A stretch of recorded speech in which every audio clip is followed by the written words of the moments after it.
We are on the record with file 242904-FH. Could you state your name for the record, please? Daniel DeVries. Thank you. This is date and time set for sentencing.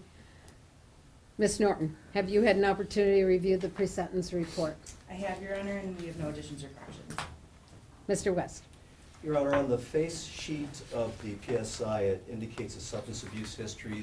That's a no. It indicates yes right now.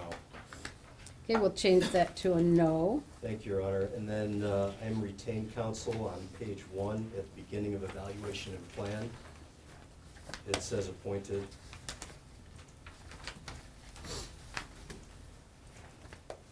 Change that to retained. And then I don't know what paragraph it is, but when it goes down to nearly the bottom, maybe 2 paragraphs up on that same page, it says that the full Gruder's assessment is attached to this report. Is that attached to the report that you have and that will go to the next step with my client? It is. It is, okay. Then they must have been saving paper because it wasn't attached to my copy and it wasn't attached to Ms. Norton's. But as long as it's attached, that's what we are asking. Let me make sure it's Mr. Gruder's. Yes, it is attached. Okay, thank you. And then the only addition that we'd like to put into the pre-sentence investigation report, I prepared and submitted a written paragraph that I've shared with Ms. Norton. We're in agreement that it should be included in the report because it puts this into full context rather than a couple of examples.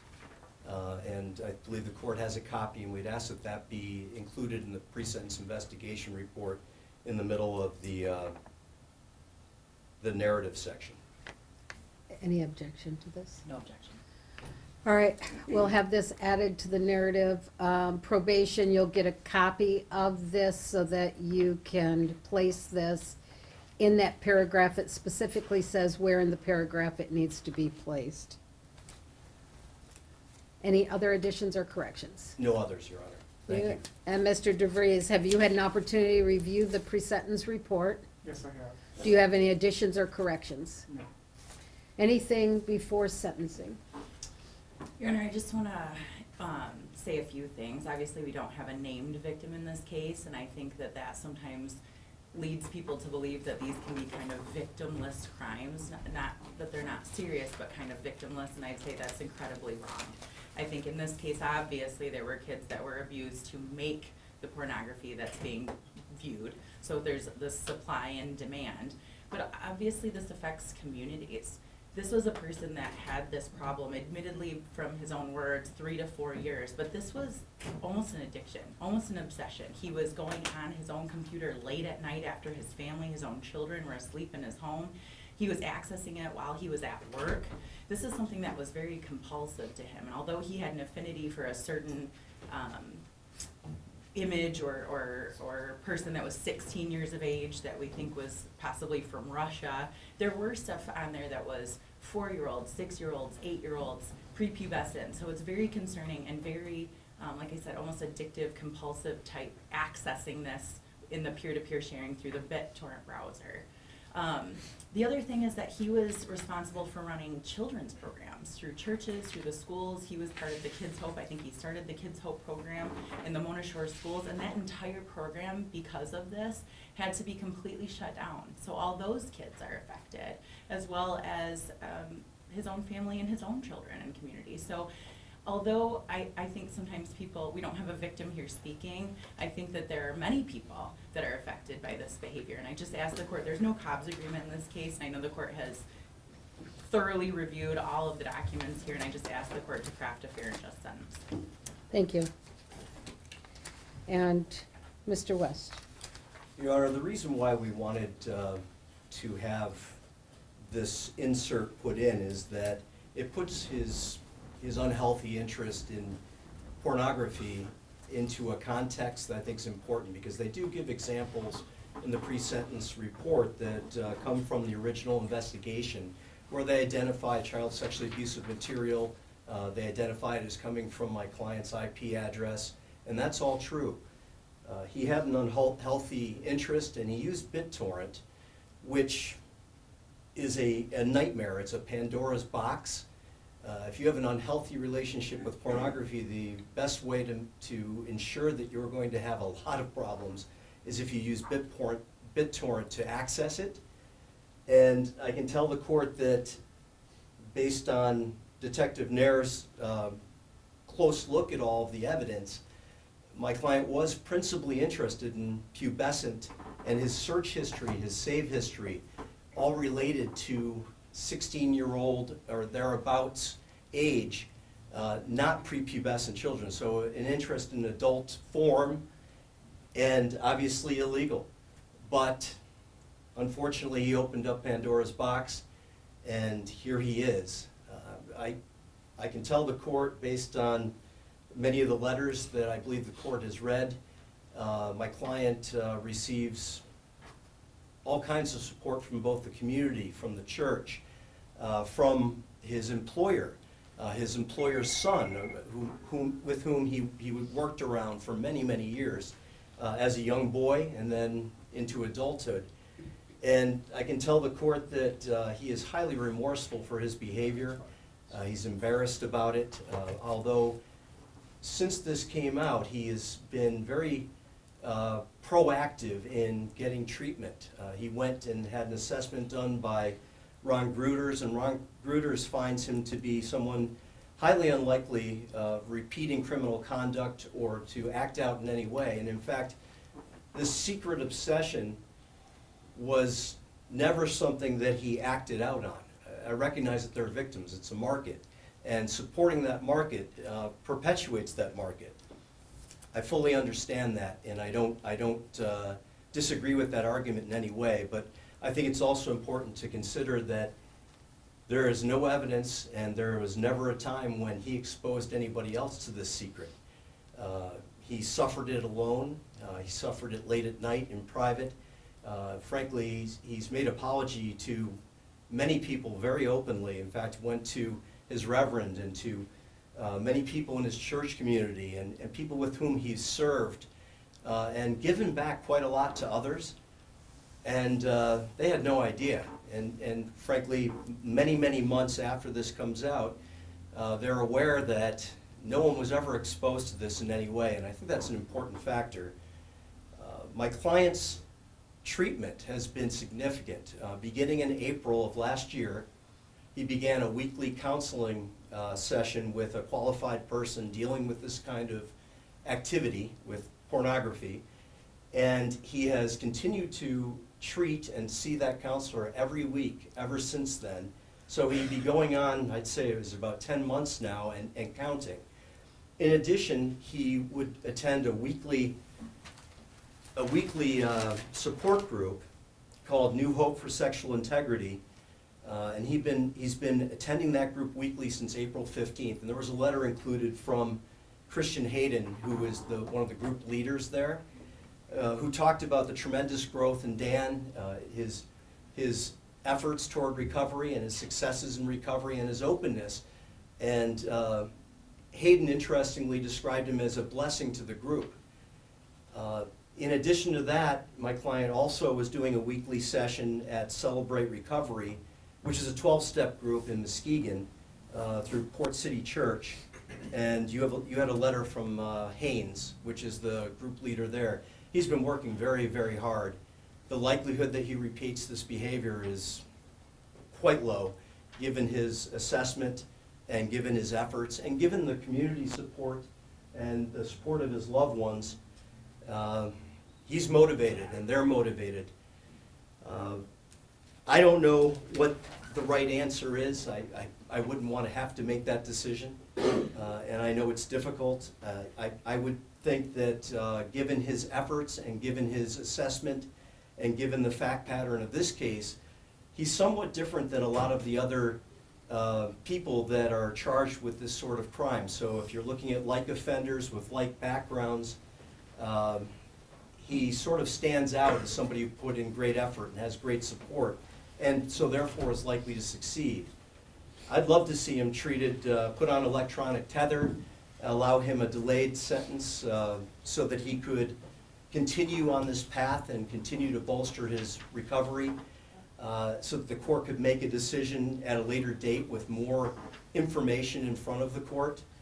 You know, the community would be protected, and he would be able to continue on that recovery. He is not somebody who's going to repeat this sort of behavior. Or alternatively, a jail sentence, or a prison sentence, if that's what the court elects, a prison sentence that sentences to 1 year to 10 years, so that the parole board can make an appropriate decision when they think he's ready for release into the community. But I can tell the court that he's made great effort. He will continue to make great effort, whatever your sentence is. He appears today with his family here, including his children. They are very tearful. They all know that this is very serious. They're very sad. My client is sad that they even have to be part of that. But he's doing everything he can. I mean, you open Pandora's box, you have to make adjustments. He's been doing that. He's worked hard at it, and he will continue to work at it. We do very much appreciate you listening. We appreciate you reading the letters. And I'm hopeful that Dan goes forward in a positive way, whatever may come today. Thank you. Anything you'd like to say before sentencing? I'm just very sorry for all I put everybody through in my community. Thank you. I read through the pre-sentence report in this case, and we also added this letter that the addition that I had just went through. Several letters of support on what a wonderful man he is, what he's done. Welcome him back with open arms in the community. My 9-year-old son is upset, and that he's out of the community at this time, and support letters. I mean, you've got all the support from the community here on being here for you, supporting you. Now, what I do is I look over here, and I'm waiting for a victim to speak. Wait a minute, let me check. I have, let me check to see. Offense variables is none. None. We have no victims, according to the pre-sentence report. We have no victims. We have no victims out here. Well, this is child sexually abusive material. I look at the letter that was added, and it says that near further determines that these pubescent images were the only ones that was saved. And I emphasize on saved. 16-year-olds, not adults, 16. But they were the only ones saved. But downloaded, let's check out what was downloaded. What did you download to look at? Maybe not save. We have, a 6 to 8-year-old, naked on the bed with her legs spread and some adult rubbing lotion. Not good enough. Here we go. A 4-year-old, naked on the bed with her legs spread, rubbing lotion, touching herself in her vagina. Then we go a little bit further. We got a little touching. Then we go a little bit further. We got an 8 to 10-year-old who is being sexually assaulted by an adult male inside her vagina while being videotaped. All right, we're not done. 12 to 14-year-old, aged naked, who is being digitally penetrated in her vagina with unknown types of objects. Well, off screen you see a male masturbating with an erect penis. until he ejaculates.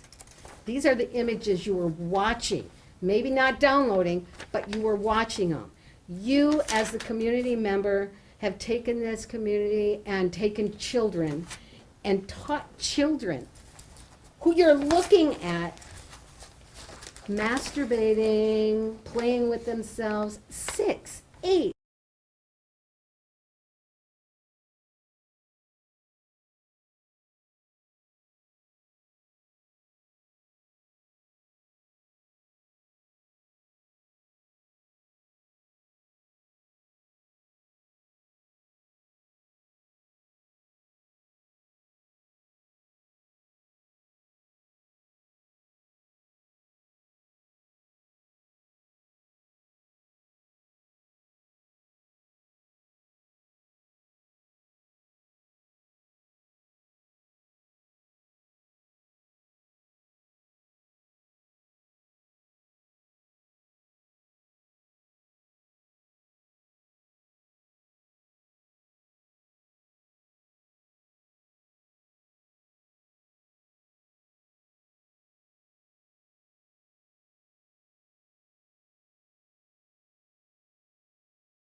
You can't tell me that there is no victims in this case. I look at these letters and I hear your attorney say, nobody ever knew. Nobody knew. They wouldn't believe this. Well, now the community should know. And are they there to support you? They support that you can come into my home with my 9-year-old when you're watching 9-year-olds sexually being abused. I'm thinking I'd step back a little bit before I welcomed you to dinner. There is no victim. Well, these children who are sexually trafficked and abused and molested and put in all kinds of situations, where are these? Oh, they're on your computer. And the only reason why we have them is because we have child molesters who aren't, according to your attorney, not actually active on it, but watching it. That's why we have this stuff, because you are there watching it. And you can't tell me that this was a mistake. There was a whole lot more than one. The guidelines in this case are 24 to 40. Are they proportionate? No. No, they're not proportionate. They're not reasonable and proportionate because they take into consideration absolutely no victims. Are there victims in this case? Absolutely. And if we look to see,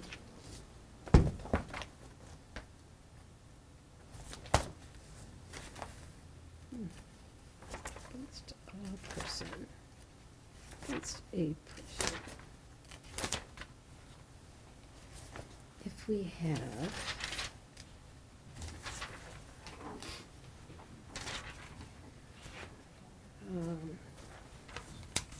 if we have psychological injury to a victim, yeah, I'm sure these kids had it. And did you do it? Well, you watched it, and if you weren't watching it, would it have been done to them? Aggravated, let's see, number of victims, 10 or more.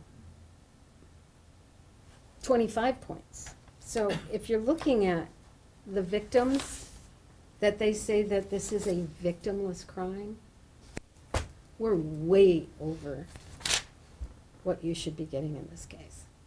24 to 40.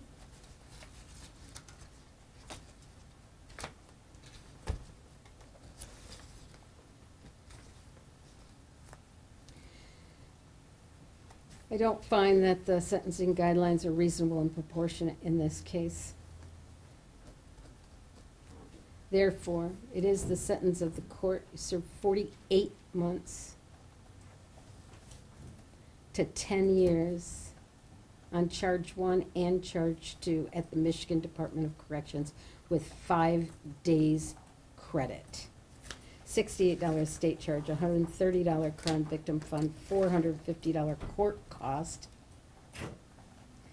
There's also a registration, SORA registration.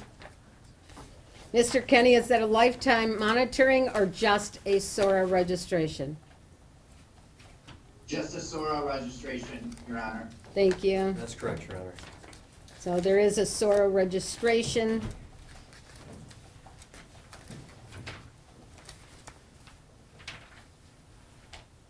Probation, did I miss anything? No, you did not, Your Honor. Anything further, Ms. Norton? Nothing further. Anything further? No, thank you, Your Honor. You have the right to file an application for leave to appeal your conviction and sentence. If you are financially unable to afford an attorney, one would be appointed for you at public expense. You have 42 days from today's date to appeal. We're off the record. Oh, Judge, can we go back on, or Jeff, do you want to do a stipulation on the destruction of the evidence? Sure. Or do you want to go on? No, we'll record? go back on the Okay. record. Is there stuff that you're getting? Yeah, you got an additional picture. Okay. Are we ready? In regards to the evidence that was seized in this case, there were several electronics, computers, tablets, things like that. The detective has indicated that there were 2 external hard drives that were seized that just have family pictures on them and have no, any type of CSAM or any sort of evidence. We're fine with returning those. We just asked the court to order that everything else be destroyed. Everything else in this case will be destroyed and not returned after the appeal purposes. Yes, after the appeal. Thank you, Judge. Thank you.